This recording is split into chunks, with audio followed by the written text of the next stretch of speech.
What's good, black people? We present to you a Rome Productions.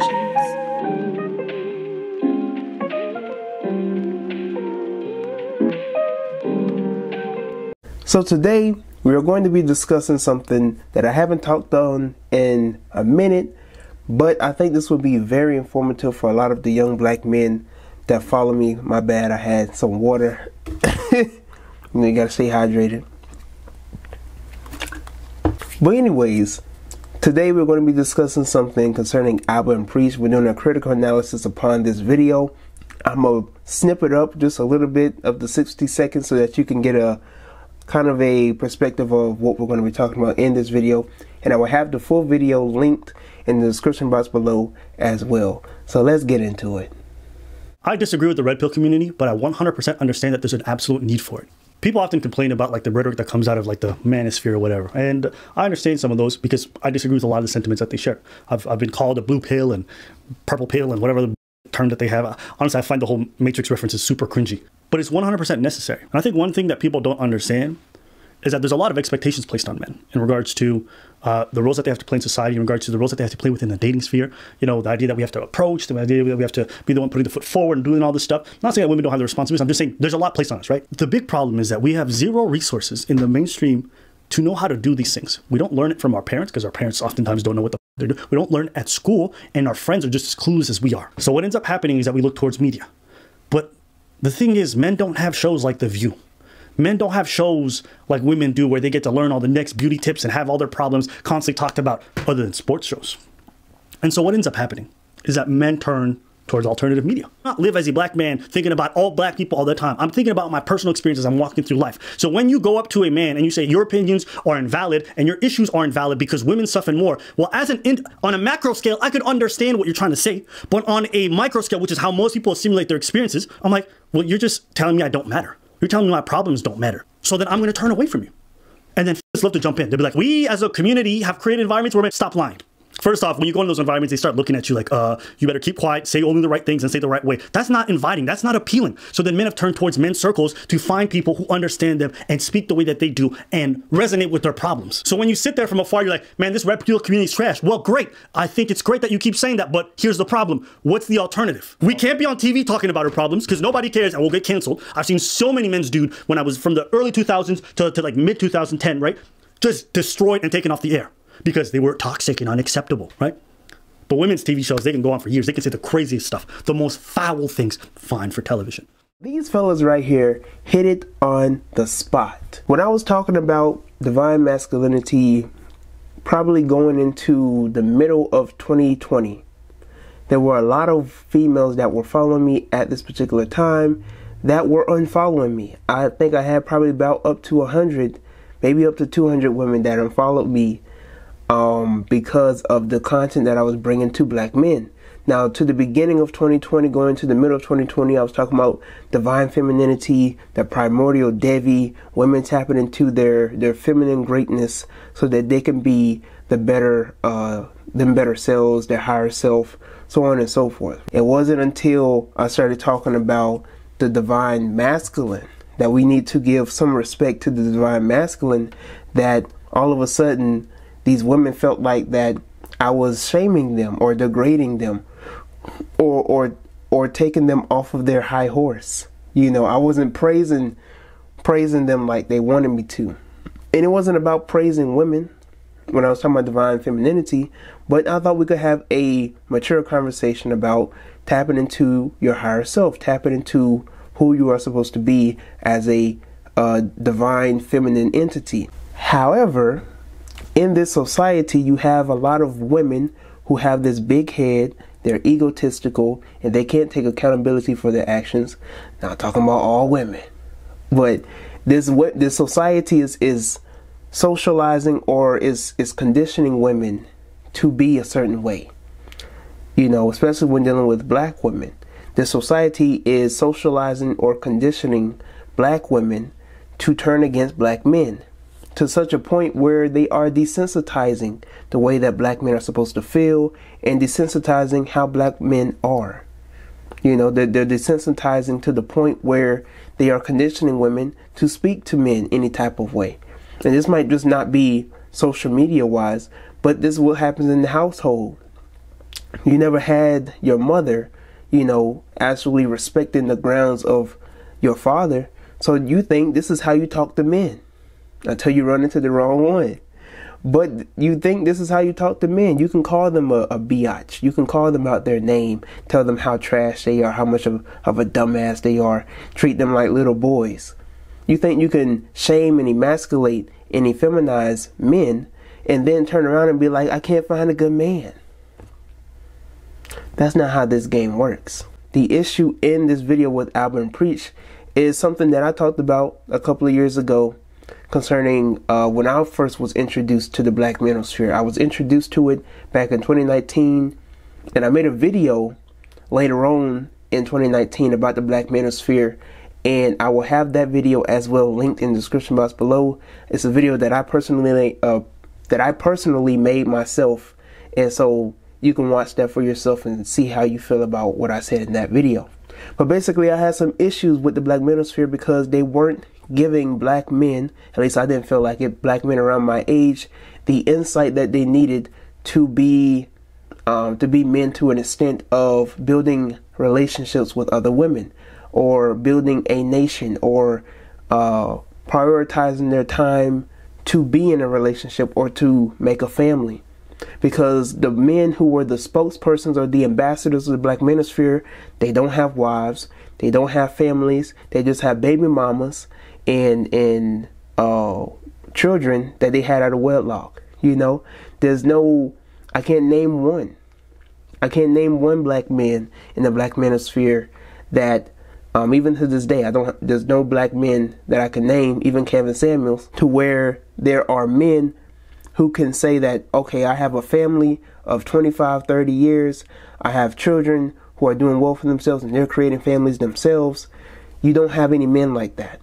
You have men in the church like that. You have men in the mosque like that, but you don't have men in this Black manosphere like that. Nonetheless, right?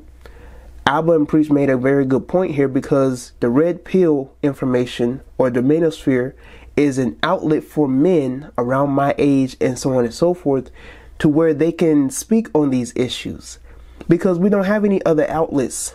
We don't have any psychological therapy for us. We don't have any spaces for us to speak our issues and speak our minds on things. We don't have conversations that can be therapeutic for us in order for us to be better men. But you have women that have The View, The Real, The Red Table, so on and so forth. So many platforms are made for women to speak out on their issues, and even go so far to shaming men. But let a man type of talk show host or a man type of talk show be on television, and they get canceled within less than a year, maybe less than 6 months, because of the shaming that women will cast upon that show. Can't even talk about the issues that they have with certain women, because they're going to easily deflect on it. You have a lot of women, and as I was talking about before, like, women were just unfollowing me left and right and trying to accuse me of bashing women or shaming women, or just everything that they could try to say. I was misogynistic or sexist, whatever the case was, because of the information that I was given to men, or advice that I was given to men on how to prioritize their time and how to deal with women. I thought I was dealing with it from a very mature perspective, but some of the women could not take away the logic from their emotions. So they thought that I was talking about them, because maybe the stuff that I was talking about could relate to them. And you have a lot of this on social media, where men, they use social media as a way in which they can speak their minds on things. Social media is basically the only outlet black men have to have therapy. It's a sad case, but for the most part, black men, we only have social media as an outlet to where we can interact with other black men. We can interact with other black men who have podcasts and so on and so forth, in which we could talk about these issues and learn about these issues and use the information that we're learning from other platforms and channels and podcasts that we can better our life. For the most part, that's why I have a podcast, mainly for self-improvement for black people, of course. But you have a lot of these podcasters out here that are using their platform to inform black men, you know, to better their life or how to deal with women, because nobody else is teaching them. You have black men out here who may not have father figures in their life. You have black men out here who are just learning from television on how to deal with women. And me growing up, I can't name one particular male figure in a show that shows some form of masculinity unless it was the cool Leo type of guy, right? But he had to be a complete ass in order to show some form of masculinity. You know, when you look at Timmy Turner's just always heads over heels for Trixie, even though Trixie is not paying him any type of mind. But that one episode where he just was completely cold shoulder to her, right? I'm ignoring you.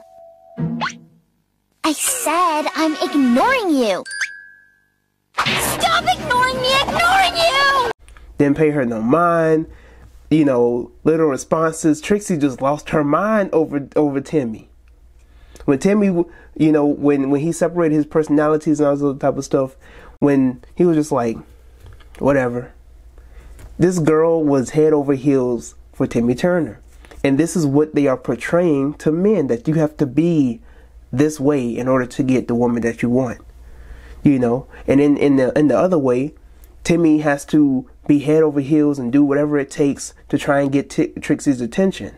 She almost remembered my name. Like, this is what you have going on here. Looking at Jimmy Neutron and how he was going after his crush. Danny Phantom and how he was going after his crush. It's a pattern here. It's a pattern here. You see how they are conditioning men to go head over heels for the girl that they love. They have to do this, that, and the third. Take her out to dinner, buy flowers. And then maybe there's a possibility that you could win her. When you look at different television shows concerning how men are supposed to be, they're teaching men to be simps. They're teaching men to idolize women, to do whatever it takes to win her. Not teaching men how to better themselves or how to be themselves or how to build themselves up, because we're living in a dating age now to where masculinity is toxic. It's fragile. Being a masculine black man is terrible. That's not what we want in this society. But see, you have these females out here, these feminists out here, who will tell you that even though we hate masculine black men, that's the men that they actually want. I find it very funny because a lot of the women that be disagreeing with me in my comment section, I've had conversation with a couple of these women who were just like, they just be every post, every single post, every other post where it concerns me giving advice to black men, they just up in a roar, making essays upon essays. In the DMs, it's a different story. But in the comment section, I can't stand you. Why you always got to talk about this? Why you still following me? Why are you still following me? Like, I really want to know, why are you still following me? You say you can't stand the comments that I have concerning women, but you still following me. Do you want this dick? We'll say this, and this is how I'm going to close out this video. When I was going through my things with women my senior year of high school, right? I was dating this Haitian girl for a good month or so. Then we broke up, and then I started to go for this other girl that, you know, we went to prom. She had a very nasty attitude though, but she went to me and her went to prom, and it was the worst experience of prom that I had. It was the only time that I went to prom as well, but that was a terrible prom experience. And after that, I had frustration. I had internal frustration from that particular event.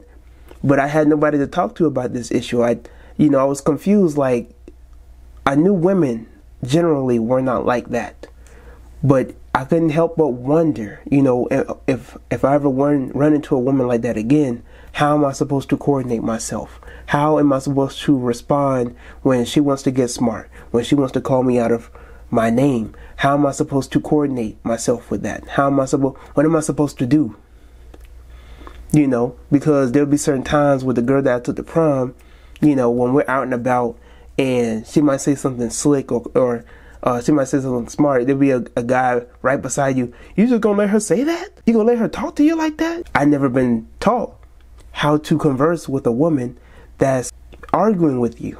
A woman that's trying to effeminize or emasculate you or tear you down. I didn't see that example in my household of a man combating a woman maturely, but also assertively. No offense to my father. Love my father, love my mother. But I never seen it with my grandfather and my grandmother. Even though I've never seen my grandmother and grandfather really argue like that. I just never seen it. Never seen it in the household, so the only thing that I had to learn from was television.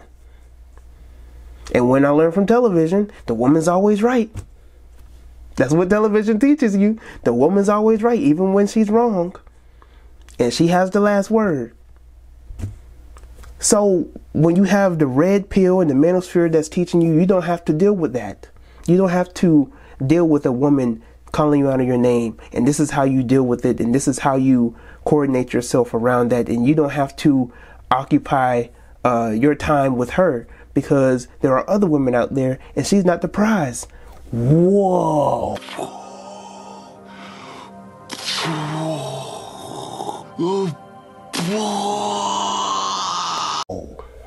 She's not the prize because television teaches you that the woman is the prize. But the manosphere telling you the woman's not the prize, mind blowing. Completely mind blowing. But until next time, I'm Neutron. Thank you for watching this video. If you like what I had to say, if you did not like what I had to say, let your thoughts be known in the comment section below. Until next time, I'm Neutron. Thank you again. Thank you for watching this video. Like this video, subscribe to me to the channel, and share this video with other people. Until next time, I'm Tyrone, and I am out.